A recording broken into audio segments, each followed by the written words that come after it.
नमस्कार दोस्तों, स्वागत है आपका स्टडी फॉर सिविल सर्विसेज में। देखिए, इसमें 28 जून से लेके 7 जुलाई तक की, यानी कि फर्स्ट वीक ऑफ जुलाई और प्लस जो 2 दिन बचे थे जून के, उसकी पूरी करंट अफेयर देखेंगे हम। और इसमें देखिए, पूरी वीकली करंट अफेयर हमने मई से चालू की है, तो मई की पूरी दे चुके हैं इसमें, और हर वीक में, और जून की पूरी दे चुके हैं वीक वाइज।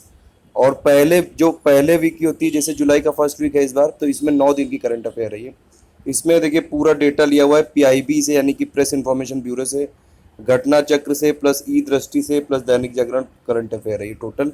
और ये पीसीएस और एसएससी एग्जाम्स के लिए काफ़ी इंपॉर्टेंट है, और इवन यूपीएससी के लिए भी जो इंपॉर्टेंट कई सारी चीज़ें मैं डिटेल में डिस्कस करूंगा, वो सबके लिए इंपॉर्टेंट है। इसमें मैंने एक चीज़ और इंक्लूड की कि इंग्लिश वाले टर्म्स भी इंट्रोड्यूस कर दिए हैं थोड़े से, ताकि जो सिर्फ इंग्लिश मीडियम वाले हैं वो ये इंग्लिश वाली चीज़ें पढ़ के भी, और जो मैं बता रहा हूँ वो वैसे भी मैं समझाता हूँ, इसमें पूरा बोलता तो हूँ नहीं इसको देख के। तो आप एक बार इसको देखेंगे पूरा वीडियो, और इसमें वो थोड़ा पॉज करके देखेंगे तो समझ में आ जाएगा। स्टार्ट करते हैं इसमें इंपॉर्टेंट फैक्ट से।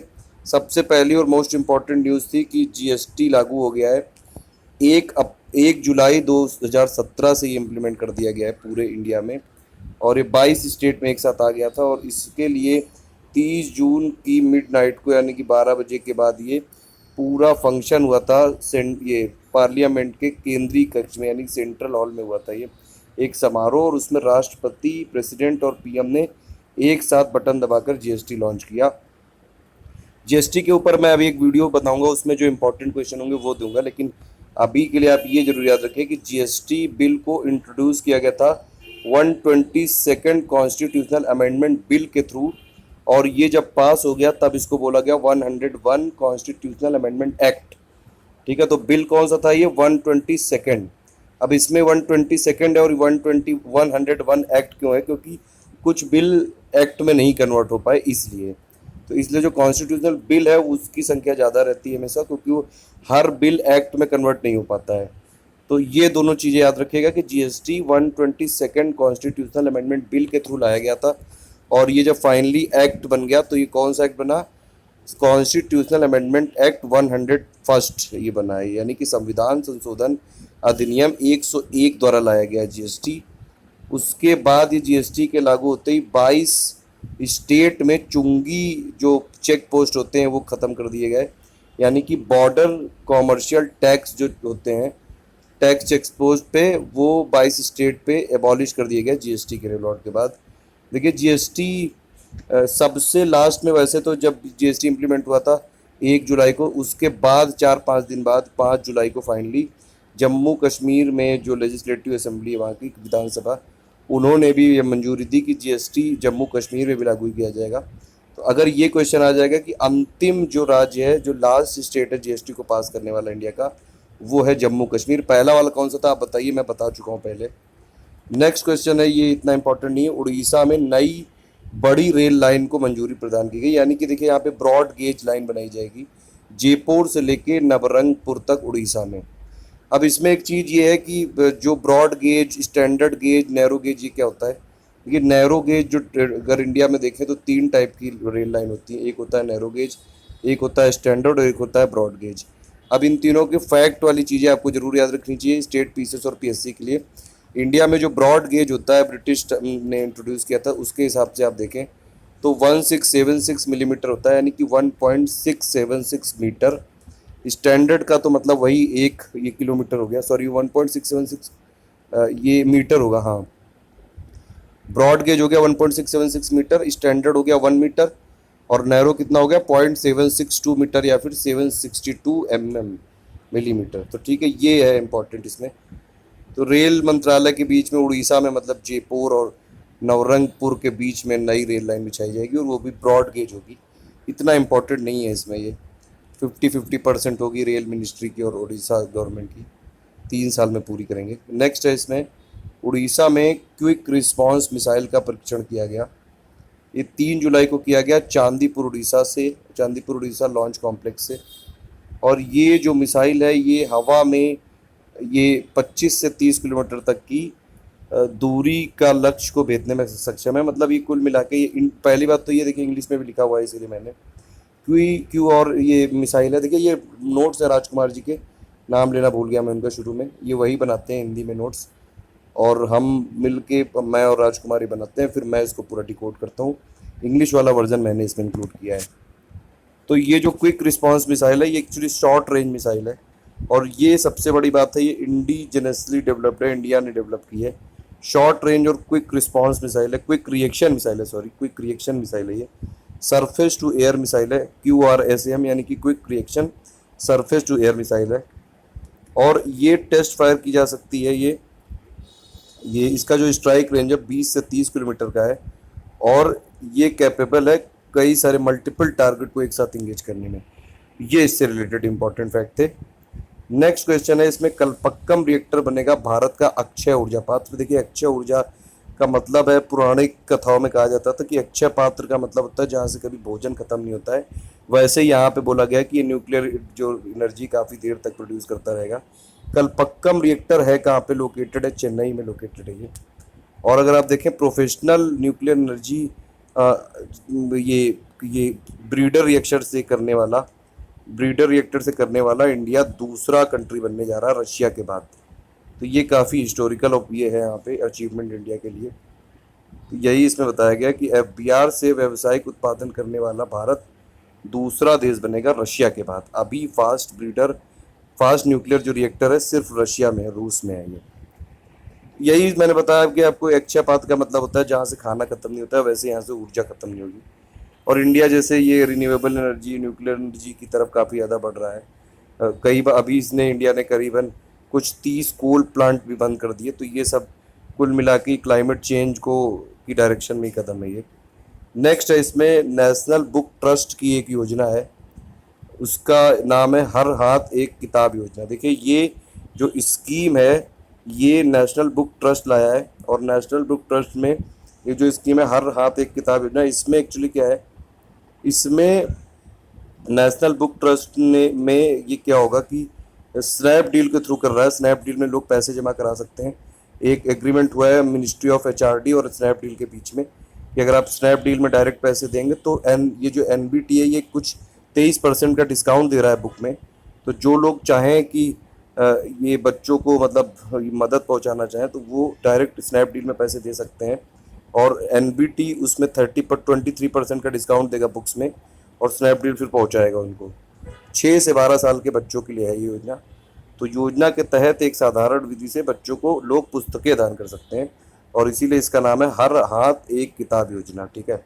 NBT के बारे में अगर आप देखें तो NBT 1957 में ऑटोनोमस बॉडी बनाया गया था मिनिस्ट्री ऑफ HRD के अंडर में, और ये हर साल क्या करता है, प्रगति मैदान में वर्ल्ड बुक फेयर हर साल ये होस्ट करता है NBT। तो ये 2 फैक्ट आपको याद रखने हैं कि पहली बात तो ये हर हाथ एक किताब योजना किसकी है, NBT की है। NBT ऑटोनोमस बॉडी है मिनिस्ट्री ऑफ HRD के अंदर में, और ये हर साल वर्ल्ड बुक फेयर कराता है, मतलब विश्व पुस्तक मेला कराता है हर साल प्रगति मैदान में। नेक्स्ट है, इसमें मैत्री जो एक्सरसाइज है, जॉइंट मिलिट्री एक्सरसाइज है, इंडिया थाईलैंड के बीच में होती है। इस बार कहाँ हो रही है? हिमाचल प्रदेश में। देखिए, ये इंपॉर्टेंट चीज़ है कि ये कहाँ पे हो रही है, तो इसका वेन्यू कहाँ पे है मैत्री का। भारत और थाईलैंड के बीच में जो जॉइंट मिलिट्री एक्सरसाइज हो रही है ये 14 डेज की है, और ये हो कहाँ रही है? हिमाचल प्रदेश में 2017 की। तो ये आप याद रखिएगा। नेक्स्ट है, इसमें देश में प्रदूषित शहरों की सूची जारी की गई, यानी कि जो टॉप पॉल्यूटेड सिटीज़ हैं इंडिया में उनकी लिस्ट जारी की गई है। किसने की है? CPCB ने, यानी कि सेंट्रल पॉल्यूशन कंट्रोल बोर्ड ने, और ये पिछले 3 साल की पूरी निगरानी के आधार पर ये तैयार किया गया है। टॉप का जो सिटी है पॉल्यूटेड वो है गाजियाबाद, मतलब गाजियाबाद इंडिया की सबसे पॉल्यूटेड सिटी है।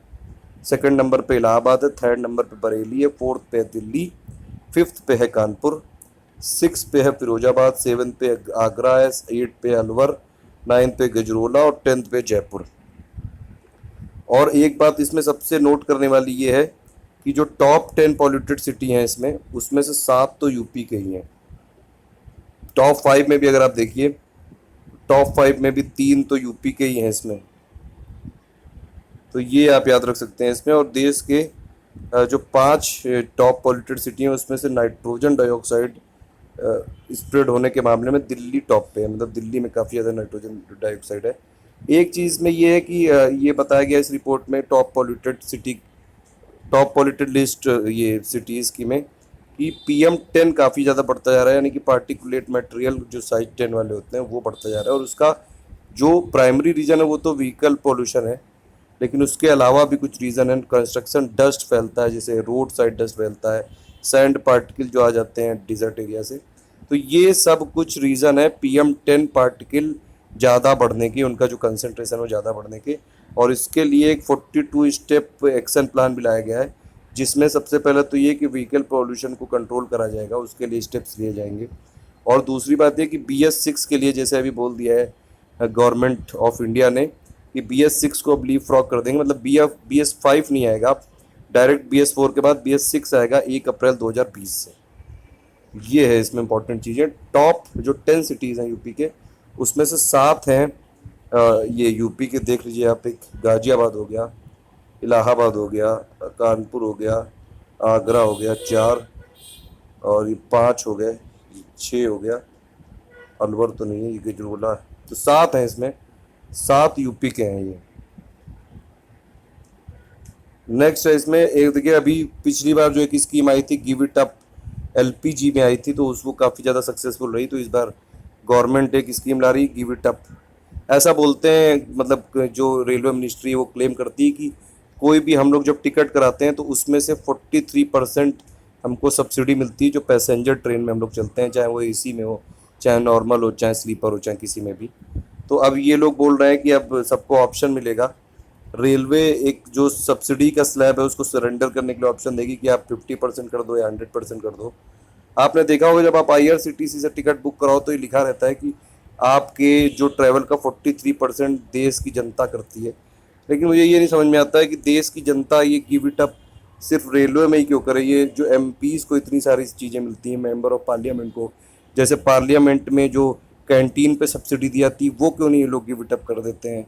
जो इतने सारे इन लोग को अलाउंसेस मिलते हैं, जो एक्स्ट्रा अलाउंसेस लेते हैं, वो क्यों नहीं गिव इट अप कर देते हैं। मतलब हर चीज़ जनता पे ही है। अभी GST से भी एक तरह से इन्फ्लेशन बढ़ा ही है, अभी 2-3 साल के लिए तो बढ़ा ही है।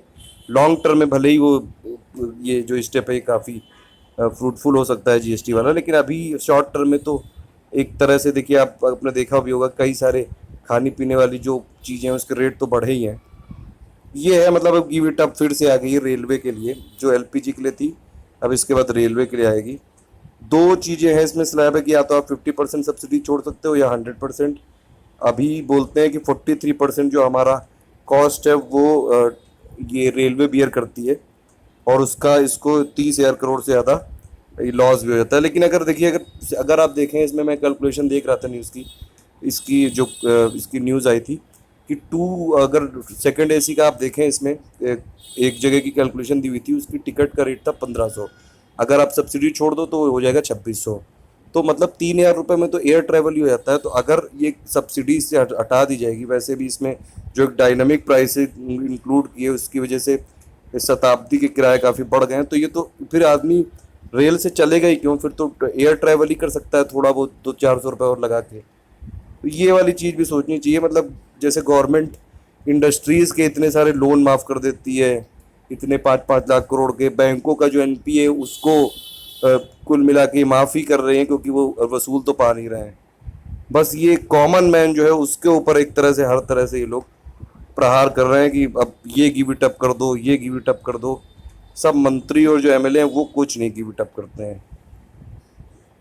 नेक्स्ट है इसमें, खैर हम अपनी करंट अफेयर्स आगे बढ़ाते हैं। नेक्स्ट है इसमें, भारत के पहले नेशनल डेटा रिपोजिटरी का ये शुभारंभ किया गया है। ये 28 जून को किया गया 2017 को।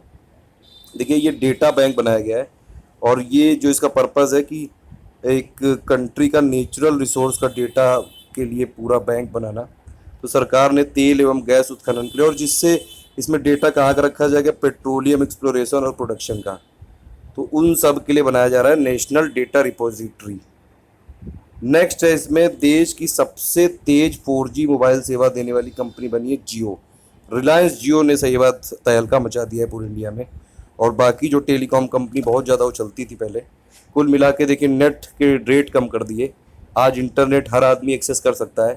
पहले एक ज़माने में ऐसा होता था कि 200 रुपये में 1 GB देते थे। आज रिलायंस जियो का बल्कि 300 रुपये में, अगर मैक्सिमम आप माना जाए जुलाई के बाद, तो 300 रुपये में पर डे 1 GB आप कर सकते हैं यूज़।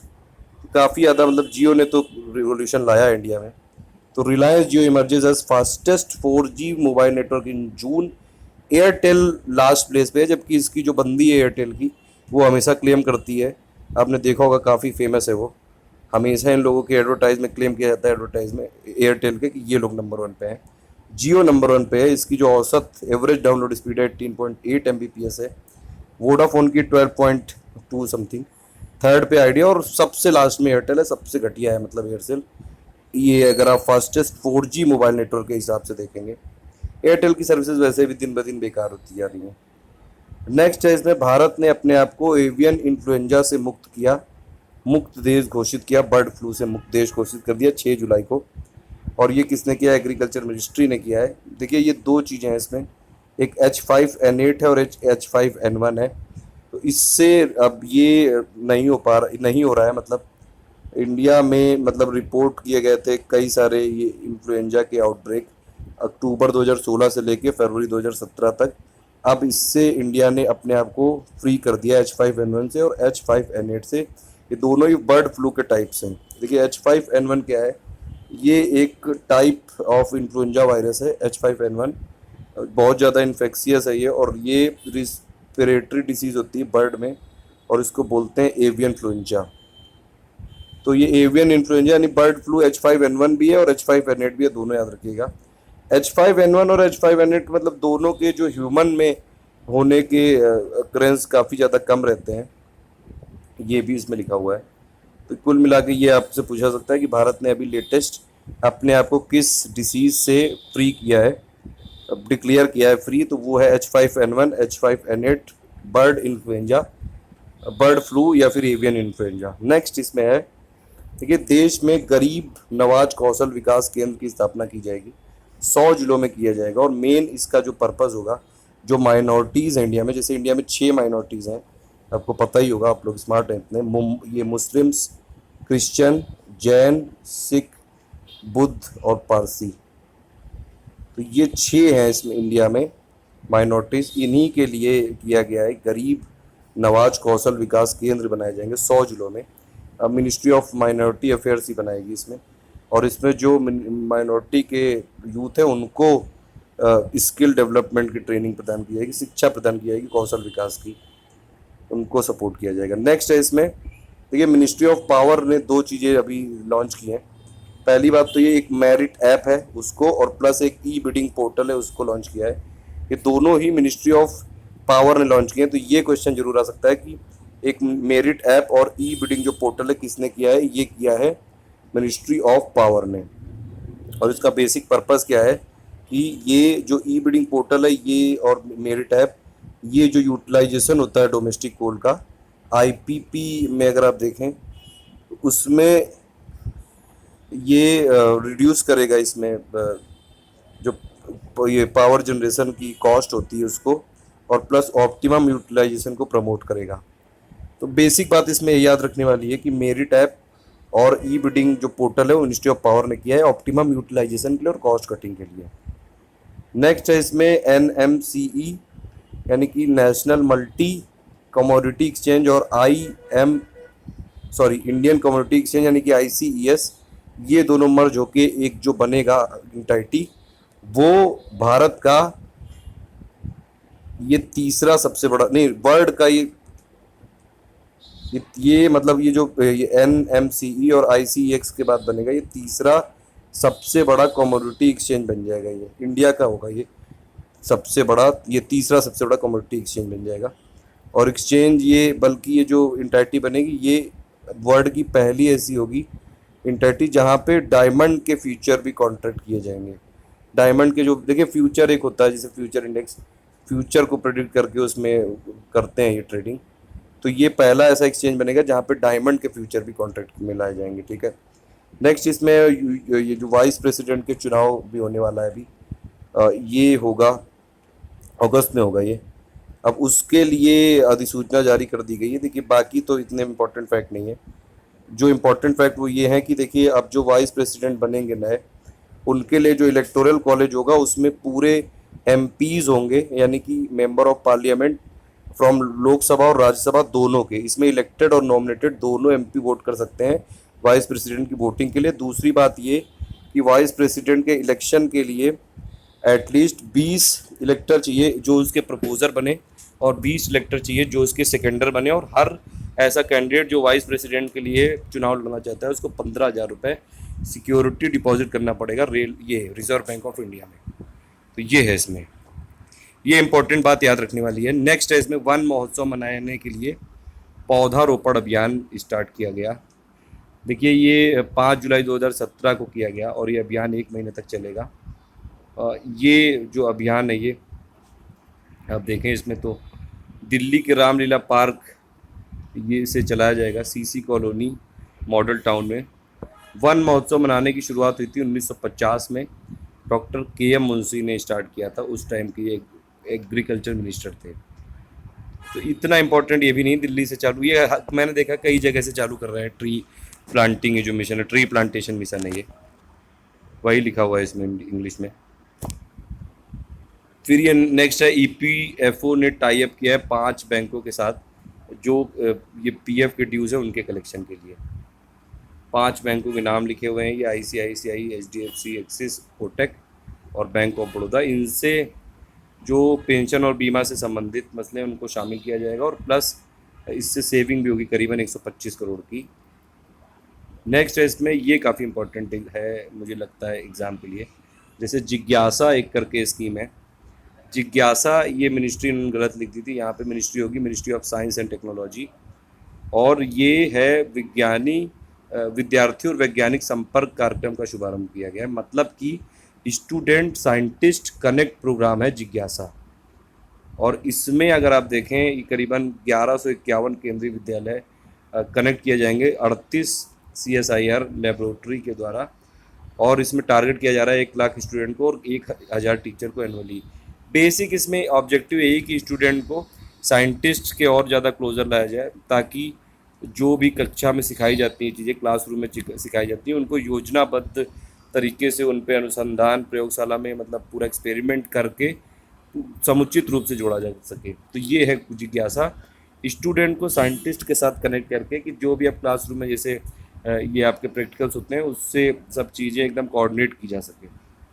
वही इसमें लिखा हुआ है कि इसमें स्कूल के विद्यार्थियों और वैज्ञानिकों को आपस में जोड़ने हेतु ध्यान केंद्रित किया गया है, जिससे विद्यार्थियों को जो भी कक्षा में सिखाई जाती हैं चीज़ें उनको योजनाबद्ध अनुसंधान प्रयोगशाला पर आयोजित ये आधारित शिक्षण के साथ समुचित रूप से जोड़ा जा सके। तो ये इसमें देखिए बेसिक बात ये याद रखिएगा, जिज्ञासा है साइंटिस्ट और स्टूडेंट को कनेक्ट करने की प्रोग्राम।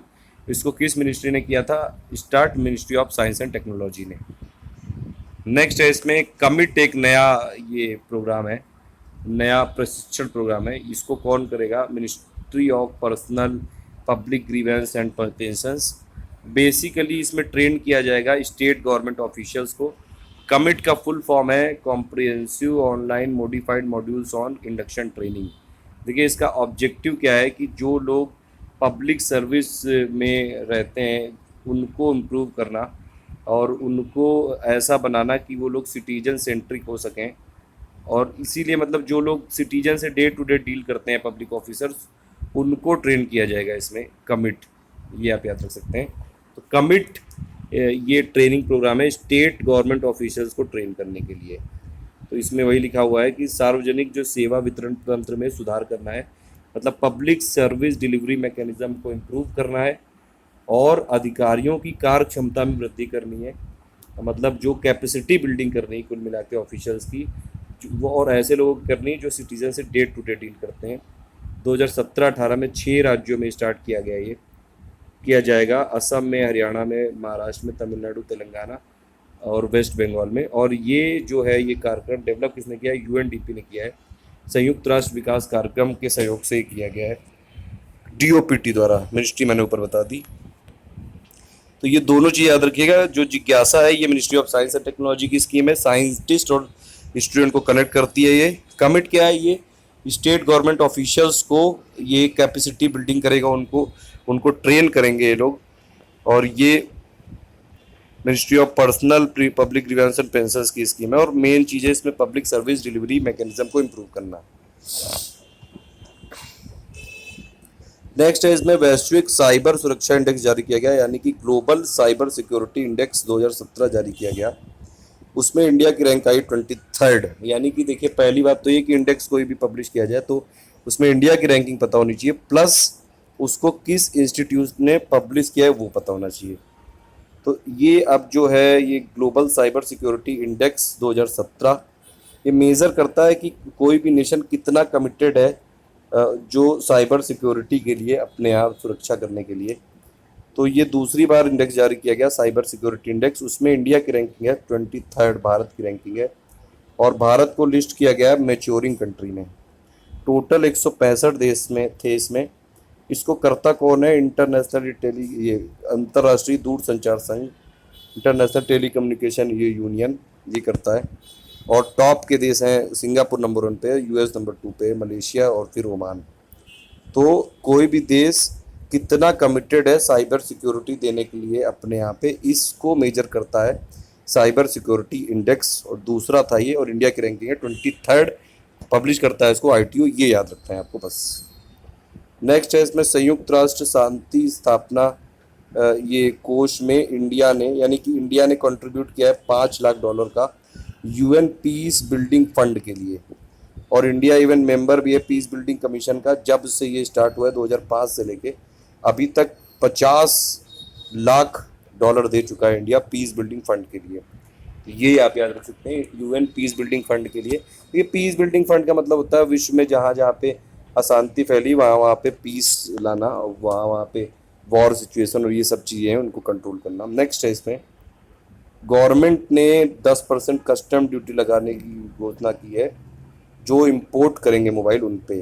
तो यानी कि सेंट्रल गवर्नमेंट ने मोबाइल फ़ोन और उनके उसमें लगने वाले पुर्जों पर सीमा शुल्क लगा दिया 10%, वही इंग्लिश में लिखा हुआ है। नेक्स्ट है कि नेक्स्ट फाइनेंशियल ईयर से कृषि बजट अलग से पेश किया जाएगा। ऐसा निर्णय लेने वाला तेलंगाना देश का पहला राज्य बना है। तो अगली बार से तेलंगाना में जो बजट आएगा तो कृषि बजट अलग से आएगा, एग्रीकल्चर पे अलग से फोकस करेंगे। ऐसा करने वाला तेलंगाना कंट्री का फर्स्ट स्टेट बन गया। ये आप याद रखिएगा, ये क्वेश्चन बड़ा इंपॉर्टेंट है। ये पूछा सकता है कि कौन सा ऐसा राज्य है जिसने कि कृषि बजट को अपने यहाँ अलग से पब्लिश करने का डिसीजन लिया है, तो वो है तेलंगाना। नेक्स्ट है इसमें राजस्थान में मुख्य सचिव नियुक्त किए गए, ये नहीं क्वेश्चन बेकार है, ये अशोक जैन। आरबीआई ने प्रिडिक्ट किया है कि इंडिया की ग्रोथ रेट रहेगी इस फाइनेंशियल में 7.3%। नेक्स्ट है इसमें फर्टिलाइजर पर जो जीएसटी पहले 12% बोल रहे थे, फिर लास्ट टाइम पे घटा दिया, इसको 5% कर दिया। नेक्स्ट है ये इंपॉर्टेंट है, भारत का पहला पशु ब्लड बैंक बनाया जाएगा कहाँ पे? उड़ीसा में। तो इंडिया का फर्स्ट एनिमल ब्लड बैंक बनाया जाएगा उड़ीसा में। नेक्स्ट है इसमें 6 माह के लिए अशांत घोषित किया गया, मतलब डिस्टर्ब एरिया घोषित कर दिया गया जो AFSPA होता है, यानी कि arm force special power act, उसके थ्रू डिस्टर्ब एरिया ये घोषित कर दिया गया नागालैंड। काफ़ी दिनों से यहाँ पे बवाल चल रहे हैं इसीलिए। नेक्स्ट है इसमें विशेष स्पेशल राइनो प्रोटेक्शन फोर्स का गठन करने वाला राज्य बना है असम। मतलब असम में स्पेशल राइनोसर्स जो होते हैं प्रोटेक्शन फोर्स बनाया जाएगा, उसका गठन किया जाएगा असम में। तो ये आप ही जरूर याद रखें, ये पूछ सकते हैं। नेक्स्ट है इसमें देश के 91 प्रमुख जलाशयों में कितने प्रतिशत जल भंडारण स्तर में बढ़ोतरी की गई है दर्ज? 2%। नेक्स्ट है इसमें मेट्रो डेबिट कार्ड का चलन बंद करने का निर्णय किसने लिया है? PNB ने लिया है सिक्योरिटी रीजन से। देखिए नेक्स्ट है ये इंपॉर्टेंट न्यूज़ है, ये पूछ सकते हैं कि किस देश के सुप्रीम कोर्ट ने पार्लियामेंट की अथॉरिटी को ख़त्म कर दिया है कि वो लोग जज को इम्पीच ना कर पाएँ। ठीक है, तो वो किया है बांग्लादेश ने। तो वही लिखा हुआ है इसमें, किस देश के उच्चतम न्यायालय ने न्यायाधीशों पर महाभियोग का मतलब होता है इम्पीचमेंट चलाने के संसद के अधिकार को रद्द कर दिया है। मतलब किस देश ने पार्लियामेंट का जो राइट होता है कि वो इम्पीच कर सकता है जजेस को, उसको ख़त्म करने का उस देश के सुप्रीम कोर्ट ने पार्लियामेंट का राइट छीन लिया है कि अब पार्लियामेंट ये इम्पीच नहीं कर सकता है जजेस को, वो है बांग्लादेश। मुख्य न्यायाधीश है वहाँ पे सुरेंद्र कुमार सिन्हा और अटॉर्नी जनरल है महबूब आलम। ये आप याद रखिएगा, ये इंपॉर्टेंट है को थोड़ा यूपी पीसीएस के लिए इंपॉर्टेंट है ये। नेक्स्ट है इसमें KBL image debit card launch किया है किसने? कर्नाटक बैंक ने। नेक्स्ट है इसमें मक्का आधारित फर्स्ट मेगा फूड पार्क ये आधारशिला रखी गई कपूरथला में, पंजाब में बनाया जाएगा। मेज बेस्ड मेगा फूड पार्क, ये आप याद रखिएगा।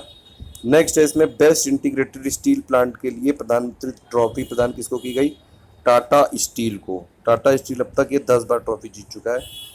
बेस्ट इंटीग्रेटेड स्टील प्लांट के लिए टाटा स्टील को मिला है। इंटरनेशनल कुछ न्यूज़ है, ये मैं देखिए इसमें ये एक रॉकेट, एक होता है रॉकेट और एक होता है सैटेलाइट। सैटेलाइट रॉकेट इसको लॉन्च करता है सैटेलाइट को। तो चाइना ने अपना दूसरा सबसे वजनी रॉकेट लॉन्च किया था, और वो किसको मतलब सैटेलाइट को लॉन्च करने वाला था? वो अभी तक का चाइना का हैवीएस्ट सैटेलाइट शिजियान 18 एक कम्युनिकेशन करके सैटेलाइट है, उसको लॉन्च करने वाला था। लेकिन खुशी की बात यह है कि वो फेल हो गया था। अभी हमारे लिए तो खुशी की बात है ही कम से कम। तो ये है, इसमें चाइना ने अपना दूसरा सबसे वजनी रॉकेट लॉन्च किया, वो फेल हो गया था। वो ये लिखना भूल गए थे। उसका नाम था लॉन्ग मार्च 5Y2। वो मैंने देखा अभी न्यूज़ में। G20 के बारे में तो मैं आपको बता ही चुका हूँ। G20 समिट हो रही है हेड ऑफ गवर्नमेंट या हेड ऑफ स्टेट्स की। ये हो रही है जर्मनी के हैम्बर्ग में। ये 12वां सम्मेलन है। सबसे पहला हुआ था 2008 में वॉशिंगटन में। जो 14वां सम्मेलन होगा वो इंडिया में होगा, न्यू दिल्ली में। इस बार की थीम क्या है? Shaping N interconnected world. G20 की मैंने एक आपको ये पूरी ट्रिक भी बताई थी कि गुरु जी सीता अब SSC FCI में जॉब करती है, वो आपको याद होगी। G20 इम्पॉर्टेंट क्यों है? क्योंकि ये वर्ल्ड GDP का 85% कंट्रीब्यूट करता है, वर्ल्ड ट्रेड का 80% करता है, और पूरी दुनिया की पॉपुलेशन का 2/3 यहाँ पे रहता है G20 में, क्योंकि इंडिया चाइना दोनों ही G20 के मेंबर हैं। PM मोदी की इजराइल यात्रा के बारे में भी मैं पूरा वीडियो अलग से बना चुका हूँ। इजराइल में यात्रा करने वाले PM मोदी पहले ऐसे भारत के प्रधानमंत्री बने हैं। दूसरी बात ये कि वो सिर्फ इजराइल गए, और जो ट्रेडिशन होता था हमारा कि जितने भी इंडिया से हायर डिग्नेटरीज इजराइल जाते थे वो फलस्तीन में जाते थे। तो पहले राजनाथ जी गए, वो भी डायरेक्ट इजराइल गए। उसके बाद PM मोदी गए, वो भी डायरेक्ट इजराइल गए। तेल अवीव एयरपोर्ट इजराइल में गए थे वो। वहाँ पे भी वहाँ के जो PM है बेंजामिन नेतन्याहू, उन्होंने 2 बार पे प्रोटोकॉल तोड़ा वहाँ का। पहले वो खुद लेने आए, इनको रिसीव करने आए, और फिर खुद फेयरवेल देने आए। काफ़ी ज़बरदस्त तरीके से इन्होंने अपना ये बेंजामिन नेतन्याहू ने इंडिया को इस बार पूरा सम्मान दिया है। 70 सालों में पहली बार किसी भारतीय प्रधानमंत्री का इजराइल दौरा है ये। और भारत इजराइल ने लॉन्च किया एक टेक्नोलॉजी फंड, इसका नाम है India Israel innovative initiative fund I4F। तो ये आप याद रख सकते हैं। I4F पूछ सकते हैं आप इसका फुल फॉर्म तो खैर नहीं पूछेंगे स्टेट पीसीएस में, बाकी एग्जाम में पूछ सकते हैं। India Israel innovative initiative fund, इस फंड में दोनों कंट्रीज ने 5 सालों तक 40 लाख यानी कि $4 मिलियन देने पर सहमति जताई है। एक इजराइल के जो फ्लावर फार्म को मोदी जी ने विजिट किया था, उसमें एक गुलदाउदी के फूल को मोदी जी के नाम पे रख दिया गया। उसका नस्ल का नामकरण मोदी जी के पर कर दिया गया। उसको इंग्लिश में बोलते हैं इजराइल का क्रिसेंथमन फ्लावर करके है वो, और ये काफ़ी कलरफुल प्लांट है और ये बहुत जल्दी ग्रो करता है। फिर ये इजराइल के मिश हमर आशिया में ये यहाँ पे गए थे ये फूल के फॉर्म में। और फिर ये ठहरे कहाँ थे? किंग डेविड होटल में। ये तो इम्पोर्टेंट नहीं है, जेरूसलम में लोकेटेड है ये। लास्ट डे में गए थे हाइफा, जहाँ पे प्रथम विश्व युद्ध में शहीद होने वाले भारतीय सैनिकों को श्रद्धांजलि अर्पित की। इंडियन जो आर्मी है वो भी हर साल हाइफा ये डे मनाती है 23 सितंबर को। फिर नेक्स्ट है इंडिया और चाइना के बीच में जो डोकाला पूरा विवाद चल रहा है, डोलकम पेटू डोंगलांग क्षेत्र, ये मैं पूरा वीडियो बना चुका हूँ, इस पर आप उसको देख लीजिएगा। पूरी चीज़ इसमें नहीं बता सकता हूँ क्योंकि काफ़ी डिटेल में मैंने बताया है कि इंडिया जो ट्राई जंक्शन का पॉइंट है बटलांग ला को करती है, जो सिक्किम करता है ट्राई जंक्शन इंडिया चाइना और भूटान के बीच में डोकाला को करता है। चाइना करता है गोमचुम पास है। चाइना साउथ की तरफ मूव करना चाहता है, यहाँ तक वो बना चुका है रोड, और ज़्यादा ये साउथ में करना चाहता है कि हमारा जो सिलीगुड़ी कॉरिडोर है जहाँ से इंडिया रेस्ट जो नॉर्थ ईस्ट है उससे कनेक्ट होता है, जो इंडिया की जो कभी अगर कुछ दिक्कत हो जाए नॉर्थ ईस्ट में तो इंडिया की आर्मी और ये सब चीज़ टैंक है यहीं से भेजी जा सकती हैं। पूरा इंडिया का ट्रेड होता है सिलीगुड़ी कॉरिडोर, जिसको चिकन स्नैक बोलते हैं। चाइना इस पे गलत निगाह डाल रहा है, तो इसीलिए डोकाला जबकि सिक्किम का एरिया है और सिक्किम के लोगों ने जो सिक्किम के सैनिक थे वहाँ ने ये चाइना वहाँ तक सड़क बनाना चाहता था। सिक्किम के सैनिकों ने विद्रोह किया तो उनको भगा दिया सिक्किम के को, तो इसीलिए इंडिया गया प्रोडक्ट करने, इसीलिए दोनों के बीच में फेस ऑफ बना हुआ है। तो ये मैं पूरा बता चुका हूँ। फिर नेक्स्ट है इसमें विदेशी नागरिकता प्राप्त करने में शीर्ष देश है भारत। ये OECD की एक रिपोर्ट है, इंटरनेशनल माइग्रेशन आउटलुक की तरफ से बताया गया है कि 2015 में 1.3 लाख लोगों को इंडियन को बाहर की फॉरेन सिटीजनशिप मिली है और इंडिया नंबर 1 पे है इसमें। तो विदेशी नागरिकता प्राप्त करने में शीर्ष देश है इंडिया, नंबर 2 पे है मैक्सिको, फिर फिलीपाइंस है, 4th पे चाइना।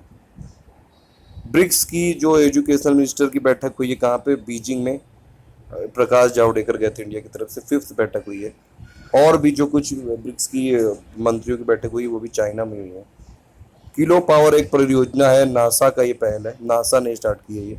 देखिए मार्स प्लैनेट पे या फिर मंगल ग्रह पे लोगों को ह्यूमन सेटलमेंट की योजना बना रहे हैं नासा, और उसी लिए बोल रहे हैं कि जो वहाँ पे एनर्जी के लिए भी कुछ सोर्स होना चाहिए, तो पहले से इंतजाम कर रहे हैं। परमाणु बिजली घर बनाने की परियोजना पे काम कर रहे हैं ये। पता नहीं क्या क्या सोच रहे हैं वहाँ पे। अब मतलब अगर मान लीजिए आप मार्स पे ह्यूमन सेटलमेंट हो भी गया तो क्या हो जाएगा ऐसा, वहाँ पे कुछ दिक्कत हो गई क्या, वहाँ से फ़ोन करेगा और वहाँ से फ़ोन यहाँ पे आ पाएगा? पता नहीं कैसे होगा ये, इतनी दूर तो है हमसे मार्स। इंडिया में जो प्रॉब्लम है उसको तो सॉल्व नहीं कर पा रहे हैं हम, इतनी बड़ी क्लाइमेट चेंज हो रही है, ये सब चीज़ें हो रही हैं, दूसरे ग्रह पे जीवन खोज रहे हैं। नेक्स्ट है इसमें अमेरिका में ग्लोबल एंट्री जो प्रोग्राम था होता है उसमें इंडियन सिटीजन्स को भी शामिल कर लिया गया है। तो अब भारत ऐसे 11 विश्व के देशों में आ गया है जिनके नागरिकों को अमेरिकी हवाई अड्डे पर ये इमिग्रेशन पंक्तियों में खड़े होने की जरूरत नहीं पड़ेगी। और इवन अमेरिका में भारत के राजदूत जो हैं नवजीत सरना इस प्रोग्राम में नामांकन करने वाले पहले भारतीय बन गए हैं। तो Indians are now officially part of Global Entry system offered by the US Customs and Border Protection at 53 US airports and it is a swifter path out of US port of entry for low risk travellers. तो मतलब low risk travellers में Indians आ गए हैं। अब ऐसे विश्व के 11 देशों में हो गए हैं ग्लोबल एंट्री प्रोग्राम में। अभी जो इंडिया में के पीएम मोदी जी की विजिट हुई थी ट्रम्प के साथ अमेरिका के लिए, तभी ये सब किया गया है। एक और है होमलैंड सिक्योरिटी का भी एग्रीमेंट किया गया। ये एक होता है नेवी एक्सरसाइज होती है मालाबार, ये इंडिया और पहले यूएसए के बीच में होती थी, फिर जापान को भी इंक्लूड कर लिया गया। बे ऑफ बंगाल में होगी मालाबार में, इससे चाइना बड़ा खफा रहता है। नेक्स्ट है इसमें अभिभावकों द्वारा बच्चों की शिक्षा पर खर्च संबंधी रिपोर्ट है ये। यानी कि इसमें अगर आप देखें तो इंडियन पेरेंट्स ने पूरी, अगर आप देखें ये प्राइमरी स्कूल से लेकर यूनिवर्सिटी अंडर ग्रेजुएट लेवल तक की, इंडियन के जो पेरेंट्स होते हैं वो 12.25 लाख करते हैं ये जो अपने बच्चों की शिक्षा पे खर्च। वर्ल्ड का जो एवरेज है वो करीबन 29 लाख है और हाईएस्ट है इसमें हांगकांग, वो 85 लाख वो लोग करते हैं। इसीलिए देखिए जो भी कंट्री ज़्यादा ये शिक्षा पे, जहाँ के पेरेंट्स ज़्यादा ये इन्वेस्ट करते हैं अपने बच्चों पे, वहाँ की जो ज़्यादातर इकोनॉमीज़ हैं वो डेवलप्ड हैं। जितना ज़्यादा आदमी एजुकेटेड होगा उसमें उतनी समझ होगी, वो कुछ ना कुछ ये मतलब जैसे स्टार्टअप्स हो गए, एंटरप्रेन्योरशिप हो गई, नई नई चीज़ हो गई। इसीलिए ये सब चीज़ें कहीं ना कहीं कंट्री की जो पावर है, कंट्री की जो स्ट्रेंथ है उस पर भी मैटर करती हैं। तो इंडिया में अगर आप देखें काफ़ी कम है, 12.25 लाख है प्राइमरी से लेके यूनिवर्सिटी पूरे प्रोग्राम तक। और इसमें नंबर 1 है हांगकांग, नंबर 2 पे यूएई, 3 पे सिंगापुर है, भारत का 12वां स्थान है। और इसको प्रकाशित किसने किया? HSBC ने किया, multi national banking and financial service company है ये। नेक्स्ट है इसमें जियो ने ये फिर एक धमाका किया। देखिए जियो ने सबमरीन केबल सिस्टम लॉन्च किया है और रिलायंस जियो ने अभी अनाउंस किया कि एशिया, अफ्रीका, यूरोप को कनेक्ट करने वाली 100 गीगाबाइट पर सेकंड सबमरीन केबल सिस्टम ये करने जा रहा है इंस्टॉल। और इसमें आप देखें तो एशिया, अफ्रीका, यूरोप समुद्र के अंडर मतलब सबमरीन ये लेवल पे होगा, नया सिस्टम लॉन्च किया गया है। देखिए रिलायंस जियो का अगर आप देखें इस समय 4G मोबाइल में नंबर 1 है ही, अभी हमने देखा 10 करोड़ इसके सब्सक्राइबर हैं। और ये जब ये लॉन्च कर दिया है 100 गीगाबाइट पर सेकंड कैपेसिटी, तो इससे और ज़्यादा इसके बढ़ेंगे। और ये अभी तक का लॉन्गेस्ट 100 गीगाबाइट पर सेकंड सबमरीन सिस्टम है, तो ये आप याद रख सकते हैं इसमें। और ये कहाँ से कहाँ तक जाएगा? मार्सले फ्रांस से लेके हांगकांग तक फैलेगा ये, पूरा एशिया, यूरोप सबको कवर कर रहा है ये। यूरोप, मध्य पूर्व एशिया, ये सब जगह संयुक्त परियोजना है ये। तो ये जियो ने बनाई है, जियो अनाउंस कर रहा है ये। जियो मतलब ये करेगा सबमरीन केबल सिस्टम को। देखिए स्विस बैंक में जमा धन के मामले में रिपोर्ट आई है, उसके हिसाब से इंडिया की जो पोजीशन है वो घट गई है, मतलब इंडिया के लिए अच्छी बात है। 88th हो गई है ये, और यूके टॉप पे है। मतलब ब्रिटेन के लोग सबसे ज़्यादा स्विस बैंक में पैसे जमा कराते हैं। इंडिया का हो गया पोजीशन 88 और ये 75वां था। अब कुछ लोग ये क्लेम करेंगे कि इंडियन गवर्नमेंट जो ब्लैक मनी के अगेंस्ट जो कदम उठा रही उसका रिजल्ट है। लेकिन एक पूरी न्यूज़ अगर आप पढ़ें तो इसमें ये लिखा हुआ है कि जो इसके फिगर हैं वो कहीं भी उन लोगों को इंक्लूड नहीं करते हैं जो ऐसे इंडियंस हैं या फिर ऐसे एनआरआई हैं या फिर ऐसे हैं जो स्विस बैंक में किसी दूसरी कंट्री से के थ्रू जमा करते हैं। तो मतलब ये कुल मिला के सिर्फ इंडिया से जो डायरेक्टली जमा कर रहे हैं उनकी लिस्ट है। अगर कोई इंडिया है या फिर इंडियन है, एनआरआई है, वो दूसरी कंट्री में गया, वहाँ पे एक अलग इंटाइटी खोली और वहाँ से जमा किया स्विस बैंक में, उसको नहीं कर रहे हैं इंक्लूड। तो मतलब ये एक तरह से बेमानी होगी कहना कि ब्लैक मनी के जो फेवर में स्टेप हो रहे हैं उनसे कुछ ऐसा लाभ हो रहा है। ये जरूर रिपोर्ट जरूर ऐसा कह रही है, क्योंकि जो इंडियंस डायरेक्टली जमा करते हैं स्विस बैंक में उसमें जरूर कमी आई है। तो ये है इंडिया की 88th रैंकिंग है इसमें। और भारतीयों द्वारा ये रखा गया धन विदेशी ग्राहकों के स्विस में रखे गए कोष का केवल 0.04% है। नेक्स्ट है इसमें हार्वर्ड यूनिवर्सिटी की एक रिपोर्ट आई है और इसमें बोला गया है कि इंडियन ग्लोबल इकोनॉमी में ग्रोथ का ये मुख्य केंद्र होगा। और ये अगर आप देखें तो वर्ष 2025 तक इंडिया और उगांडा 7.7% में एनुअल ग्रोथ होगी और विश्व की सबसे तेजी से बढ़ने वाली अर्थव्यवस्था बनी रहेगी। इवन चाइना को भी इंडिया सरपास कर देगा। तो इंडिया बेस बनेगा economic pole of the global growth का, चाइना को भी सरपास करेगा ये 2025 तक। भारत और उगांडा 7.7% ईयरली ग्रोथ करेंगे। नेक्स्ट है इसमें ब्रिटेन का 4th लार्जेस्ट इन्वेस्टर बना है इंडिया, पिछली बार 3rd था ये, अभी 4th लार्जेस्ट हो गया है। नंबर 1 पे ब्रिटेन में इन्वेस्ट करता है अमेरिका, चाइना, फ्रांस, और 4th नंबर पे इंडिया। और ये जो वहाँ की परियोजना है वहाँ पे निवेश करता है। नेक्स्ट है इसमें देखिए डोनाल्ड ट्रंप ने पहले भी किए थे, ये पहले 7 मुस्लिम कंट्रियों से बैन किए थे, फिर 6 से किए, फिर अभी एक नए ये नियम जारी किए हैं और इसमें फिर से 6 मुस्लिम कंट्रीज़ के लिए एक तरह से वीज़ा नियम कुछ जारी किए हैं, एक तरह से रिस्ट्रिक्ट करने की कोशिश की है। पहले दोनों वाले तो कोर्ट ने खारिज कर दिए थे। अब ये 6 मुस्लिम कंट्रीज़ कौन से? Syria, Somalia, Sudan, Iran, Libya, Yemen. इन 6 मुस्लिम्स के नागरिकों को अगर अमेरिका की यात्रा करनी है तो अमेरिका से कुछ पारिवारिक या व्यावसायिक निकटता की ज़रूरत होगी। तो किसी तरह भी कोई इनकी फैमिली का क्लोज आदमी रहता है वहाँ पे या फिर बिजनेस का कुछ क्लोज है वहाँ पे। और इसमें जो नए आवेदकों को अमेरिका में ट्रैवल करने के लिए अभिभावक यानी पेरेंट, स्पाउस, पत्नी या पति, बच्चा, बालिग, बेटा, बेटी, दामाद, बहू, भाई जैसे रिश्ते दिखाने होंगे। ऐसा कोई है वहाँ पे तभी ये जा पाएंगे। नेक्स्ट है इसमें ऑस्ट्रेलिया में एक नेशनल गन एमनेस्टी प्रावधान लागू हुआ है और ये 3 महीने के लिए हुआ है। इसका बेसिक पर्पज़ ये है कि जो लोग मतलब इलीगल तरीके से हथियार रखते हैं उनको कोई सज़ा नहीं दी जाएगी, बस वो जमा करा दो। ये है नेशनल गन एमनेस्टी प्रोग्राम। ये कहाँ पे लॉन्च हुआ है, लागू हुआ है? ये 1 जुलाई 2017 से ऑस्ट्रेलिया ने स्टार्ट किया 3 महीने के लिए। जो लोग इलीगल हथियार रखते हैं वो जमा करा दो, बिना किसी सज़ा, कोई सज़ा नहीं होगी। पहली बार ये राष्ट्रीय गन एमनेस्टी प्रावधान लागू किया था 1996 में। नेक्स्ट है इसमें वियतनाम की जो कैपिटल है हनोई, उसमें बाइक पे रोक लग जाएगी 2030 से और ये पोल्यूशन को कॉम्बैट करने के लिए डिसीजन है वियतनाम गवर्नमेंट का। ठीक है, तो वियतनाम की राजधानी हनोई में बाइक पर रोक लग जाएगी 2030 से। बहुत बाइक चलाते हैं वहाँ पे लोग। G20 समिट हैम्बर्ग में हो रहा है, फिर से वही न्यूज़ आ गई है। WHO ने इबोला फ्री किया है देश घोषित, DRC यानी कि डेमोक्रेटिक रिपब्लिक ऑफ कॉन्गो को। और ये अगर WHO देखता है कि कोई 42 दिनों तक कोई मामला नहीं आता है तो उसको इबोला फ्री कर देता है डिक्लेयर। तो WHO ने अभी इबोला फ्री किसको किया है? DRC को।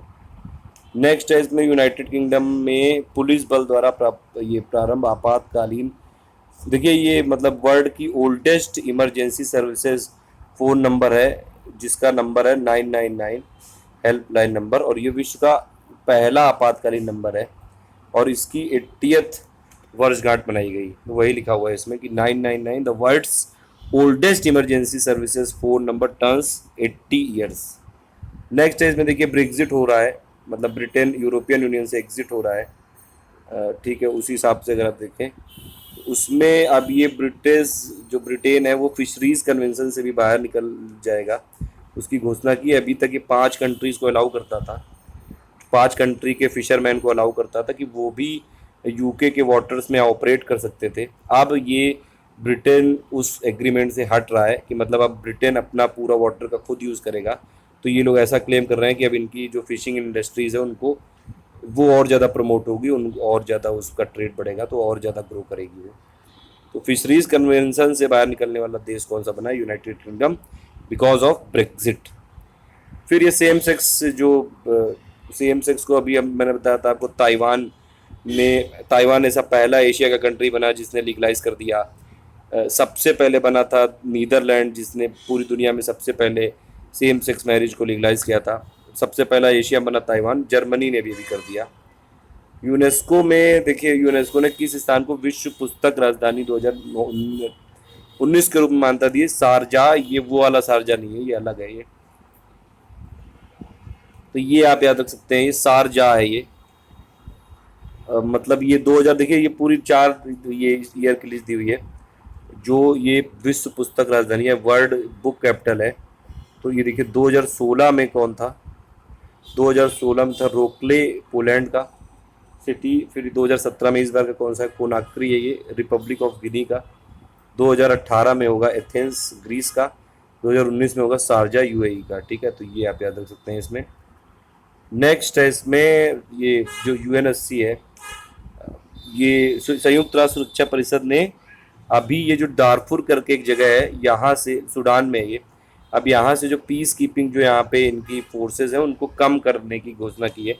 अब यहाँ से पीस कीपिंग फोर्स निकलेंगी क्योंकि यहाँ पे अब स्टेबिलिटी आ रही है दारफुर सूडान में। नेक्स्ट है इसमें हांगकांग का नया सीईओ है कैरी लैम, नई सीईओ है मतलब कैरी लैम। नेक्स्ट है इसमें विश्व का सबसे सूक्ष्म लेजर विकसित किया है जर्मनी ने, और इसका नाम है सुपर लेजर। देखिए ये वर्ल्ड का शार्पेस्ट लेजर है। तो ये आप याद रख सकते हैं कि अभी ये क्वेश्चन पूछा सकता है कि विश्व का सबसे सूक्ष्म लेजर किसने विकसित किया, किस देश ने? जर्मनी ने किया है वर्ल्ड का शार्पेस्ट लेजर, जिसकी कॉस्ट है 44 मिलियन यूरो, और इसको नाम दिया गया सुपर लेजर।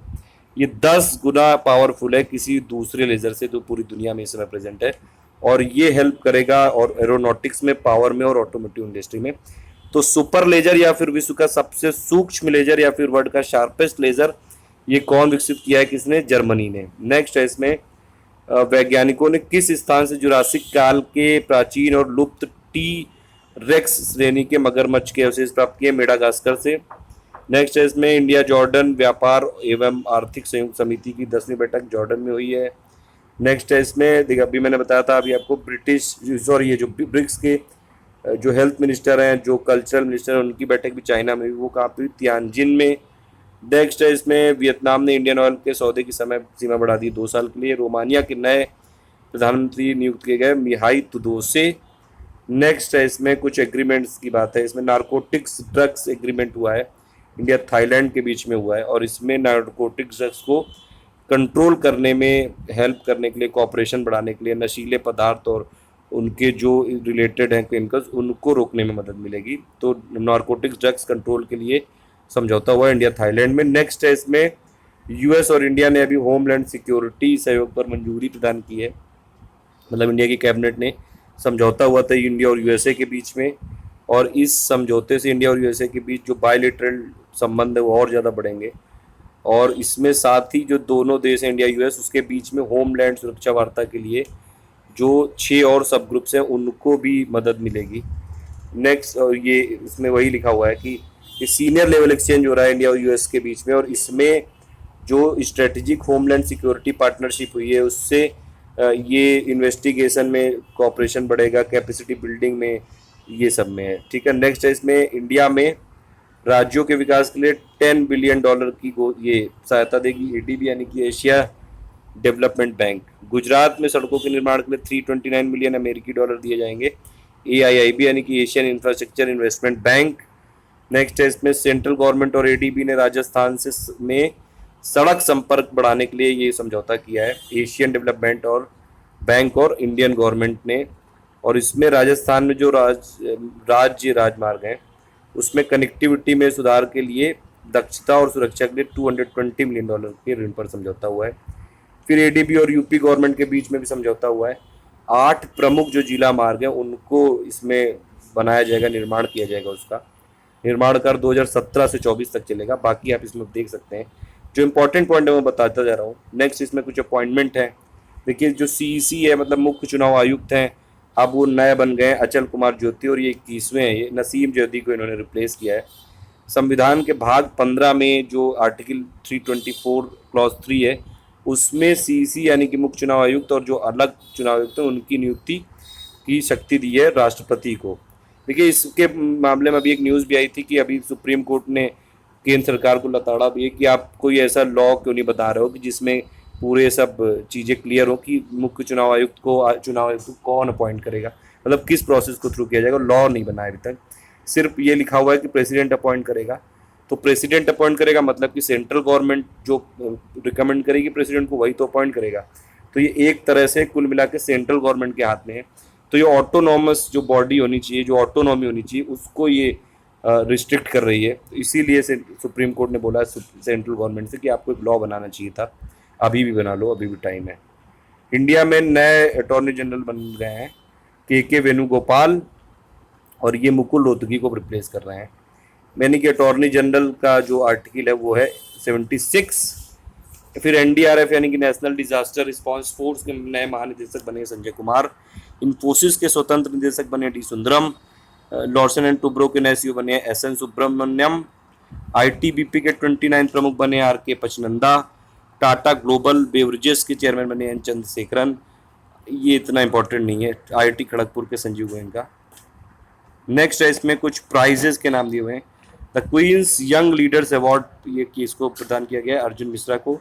और इन्होंने ये अवार्ड को दिया गया अर्जुन मिश्रा को, the Queen's Young Leaders Award, जो शारीरिक रूप से अक्षम ब्लाइंड बच्चे हैं उनको सक्षम बनाने की दिशा में प्रयास किए हैं इन्होंने। नेक्स्ट है इसमें ग्रेट इमिग्रेंट पुरस्कार यानी कि द प्राइड ऑफ अमेरिका किसको दिया गया है? शांतनु नारायण विवेक मूर्ति को, और 38 लोगों को दिया गया है। अमेरिका के स्वतंत्रता दिवस 4 जुलाई को दिया गया है ये। तो ये क्या है? द ग्रेट इमिग्रेंट पुरस्कार या the pride of America, Shantanu Narayan Vivek Murthy को। 2017 के लिए यंग लीडर्स अवार्ड से सम्मानित किसको किया गया है? अंकित कवात्रा को, और ये महारानी एलिजाबेथ सेकंड ने दिया है इनको। ये क्वात्रा को जो ये पुरस्कार दिया गया है, ये भारत में जो भुखमरी और कुपोषण का समस्या सुलझाने में असाधारण काम के लिए दिया गया। पता नहीं ऐसी कुछ मतलब समस्या सुलझी तो है नहीं, ऐसे प्राइज तो देते रहते हैं लोग सबको। तो क्वात्रा ये फीडिंग इंडिया के संस्थापक हैं। फिर इंडियन ऑफ द ईयर एक अवार्ड देता है ब्रांड्स एकेडमी, वो दिया गया है प्रीति सुनॉय को जो लेखिका हैं। दीपा मलिक को, ये इंपॉर्टेंट है क्योंकि ये पहली ऐसी इंडियन वुमेन है जिन्होंने मेडल जीता था पैरालंपिक्स में, और ये शॉटपुट में मेडल जीता था 2016 पैरालंपिक गेम्स में। तो दीपा मलिक का नाम जरूर याद रखिएगा। शॉटपुट में जीता था, पहली भारतीय महिलाएं जिन्होंने सिल्वर मेडल जीता था रियो पैरालंपिक्स में। और ये इनको मिला रणबीर बरार को, कविता कृष्णमूर्ति जो गायिका हैं, Indian of the year. German शांति पुरस्कार मिला मार्गरेट एटवुड को, लेखिका है ये। नेक्स्ट है इसमें ये इंपॉर्टेंट है, महेश मुरलीधर भागवत तेलंगाना के आईपीएस हैं, और इनको अवार्ड मिला है trafficking in person hero award 2017, America के विदेश विभाग ने दिया है ये। और ये भागवत को सम्मान मिला है कि भारत में मानव तस्करी के खिलाफ लड़ने के लिए इन्होंने काफ़ी अच्छे प्रयास किए हैं। तो ये इंपॉर्टेंट न्यूज़ है, इनको याद रखिएगा। महेश मुरलीधर भागवत को मिला गया है prestigious trafficking in person hero award. इन्होंने ट्रैफिकिंग को रोकने के लिए काफ़ी ज़्यादा काम किया है, तेलंगाना के आईपीएस ऑफिसर। नेक्स्ट इसमें है, बुक्स का नाम लिखा हुआ है प्रेसिडेंट्स स्टेटमेंट। इस बुक का विमोचन किया पीएम मोदी जी ने। टॉकीज सिनेमा का ये सफ़र, इसका विमोचन किया श्री ऋषि कपूर ने। ये निधन है, इतना इम्पोर्टेंट मुझे तो नहीं लगता है ये। निकेतन दास उड़ीसा राज्य के अभिनेता हैं। सिमोन विल है फ्रांस की सबसे प्रमुख महिला, इतनी इम्पोर्टेंट नहीं है। कुछ खेल प्रतियोगिताएं ये इंपॉर्टेंट है। फीफा अंडर 17 फुटबॉल विश्व कप जो भारत में खेला जाएगा, और ये स्टार्ट कहाँ से होगा? 6 से 28 अक्टूबर तक चलेगा ये, और ये मेजर ध्यानचंद स्टेडियम में होगा। इसका मैस्कॉट है खेलियो, जो कि चीता है। शुभंकर है इसका, खेलियो चीता, ये आप याद रखिएगा। फीफा अंडर 17 फुटबॉल विश्व कप हो रहा है भारत में। आईसीसी में एक मात्र भारतीय अंपायर हैं, इलीट पैनल में मतलब ये सुंदरम रवि है। नेक्स्ट है इसमें World Boxing Organization welterweight का ये आयोजन कहाँ पे किया गया, सिडनी में किया गया, इसके विजेता बने जैपॉन ऑस्ट्रेलिया के। एगॉन इंटरनेशनल ये टेनिस टूर्नामेंट है, इसके मेल की विजेता बनी नोवाक जोकोविच, फीमेल की बनी कैरोलिना फ्लिस्कोव करके। एशियाई टीम स्नूकर चैंपियनशिप किताब का ओपन हुआ है विश्व किर्गिस्तान में, और ये जीता है भारत, ये इंपॉर्टेंट है, फिर हराया है पाकिस्तान को। एशियाई टीम स्नूकर चैंपियनशिप किताब का आयोजन कहाँ पे हुआ, किर्गिस्तान में, और ये विजेता बना है भारत और इसको हराया है पाकिस्तान को। नेक्स्ट है इसमें न्यूरमबर्ग सर्किट में FIA फॉर्मूला 3 यूरोपियन चैंपियनशिप जीतने वाले पहले भारतीय हैं जिहान दारूवाला। फिर ये देखिए कन्फेडरेशन कप होता है जब भी, देखिए ये जो फीफा अभी वर्ल्ड कप होने वाला है 2018 में, और हमेशा उससे एक साल पहले होता है कन्फेडरेशन कप, और ये उसी कंट्री में होता है जहाँ पे फीफा वर्ल्ड कप होने वाला है। तो जैसे अभी रशिया में होने वाला है 2018 का फीफा वर्ल्ड कप, जो मेन फीफा वर्ल्ड कप है, जो मेन फुटबॉल का वर्ल्ड कप होता है, इसीलिए एक साल पहले भी रशिया में हुआ है कन्फेडरेशन कप। टेस्ट टाइप का होता है ये, और इसको किसने जीता है, जर्मनी ने जीता है, उप विजेता बना है चिली। और ये टूर्नामेंट का सर्वश्रेष्ठ खिलाड़ी बना है जूलियन ड्रेक्सलर, जर्मन की कप्तान। 8 टीमें 4 वर्षों में होता है ये भी, तो ये आप याद रख सकते हैं। कन्फेडरेशन जो था ये 10th फीफा कन्फेडरेशन कप था, फीफा के एक साल पहले होता है ये, एक तरह से अभ्यास के लिए, टेस्ट करने के लिए, एक तरह से ट्रायल के लिए। नेक्स्ट है इसमें 22nd Asian athletic championship 2017 start हो गई 6 जुलाई से भुवनेश्वर में। एशियन एथलेटिक्स चैंपियनशिप इससे पहले 2 बार और हो चुकी इंडिया में, पुणे में हो चुकी है, दिल्ली में हो चुकी है। पहला ये स्वर्ण पदक जीता है मनप्रीत कौर ने, और भारत ने पहले दिन 2 स्वर्ण पदक के साथ कुल 7 पदक जीते। नेक्स्ट है इसमें 2 डिकेड्स की अगर आप रैंकिंग देखें, 2 दशक की अपनी सर्वश्रेष्ठ रैंकिंग पर भारतीय फुटबॉल टीम पहुंच गई है, और अब इसकी रैंकिंग हो गई 96, तब ये जाके हमारी सेकंड सर्वश्रेष्ठ है। अभी तक की जो हमारी फीफा रैंकिंग हाईएस्ट रही 96 में, 96 में हुई थी, 96 में 94, मतलब हमारी फुटबॉल की हालत कितनी ख़राब है। 96 में हम 2 दशक में अपनी सर्वश्रेष्ठ रैंकिंग में पहुँचे हैं। नंबर 1 पे जर्मनी, नंबर 2 पे ब्राज़ील। कभी फीफा तो पता नहीं इंडिया खेल भी पाएगा कि नहीं। अखिल भारतीय फुटबॉल महासंघ के अध्यक्ष हैं प्रफुल्ल पटेल। नेक्स्ट है इसमें महिला डबल्स बैडमिंटन की कोच नियुक्त किया गया ज्वाला गुट्टा को। नेक्स्ट है इसमें चेन्नईयन FC के मुख्य कोच हैं जॉन ग्रेगरी। सीनियर विश्व कुश्ती चैंपियनशिप का आयोजन किया जाएगा पेरिस में। नेक्स्ट है इसमें विंबलडन टूर्नामेंट के 140 साल पूरे हो गए। यूरोपियन पावर लिफ्टिंग चैंपियनशिप का ये आयोजन हुआ, भारत के रजत गोयल ये ने जीता है इसमें, और ये स्वर्ण पदक विजेता है भीम सिंह। हॉलैंड में हो रहा है, यूरोपियन इतना इंपॉर्टेंट नहीं है मेरे हिसाब से। ये इंपॉर्टेंट है, डेन वैन ये केर करके, ये दक्षिण अफ्रीका, साउथ अफ्रीका की वुमेन क्रिकेट टीम की कैप्टन है ये, और इन्होंने वेस्ट इंडीज के खिलाफ 4 विकेट लिए बिना कोई रन दिए, मतलब 0 पे 4 पे 0, 4 विकेट लिए बिना कोई रन दिए। ये बनी है Dane van Niekerk, South Africa की वुमेन क्रिकेट टीम की कैप्टन है, और ये बल्कि पूरे क्रिकेट के अगर आप इतिहास को देखें फीमेल मेल दोनों को मिला के पहला अवसर है जब किसी बॉलर ने एक भी रन नहीं दिया और 4 विकेट लिए हैं, तो ये बहुत इंपॉर्टेंट चीज़ है। Dane van Niekerk South Africa captain है वुमेन क्रिकेट टीम की। नेक्स्ट है इसमें श्रीलंका के गेंदबाज है वानिदू हसरंगा, और ये मतलब जब इन्होंने डेब्यू किया तभी हैट्रिक लेने वाले श्रीलंका के पहले और विश्व के तीसरे गेंदबाज बन गए। इससे पहले 2 गेंदबाज थे तैजुल इस्लाम और कमियो कग्रिसो रबाडा करके साउथ अफ्रीका के, उन्होंने ये ली थी हैट्रिक। जिस मैच में इन्होंने स्टार्टिंग की उसी में हैट्रिक ले ली, श्रीलंका के पहले और विश्व के तीसरे बन गए। वनडे की ये 42nd हैट्रिक थी, और इंटरनेशनल वनडे में ये सबसे पहले हैट्रिक किसने ली थी, जलालुद्दीन जो पाकिस्तान के हैं थे।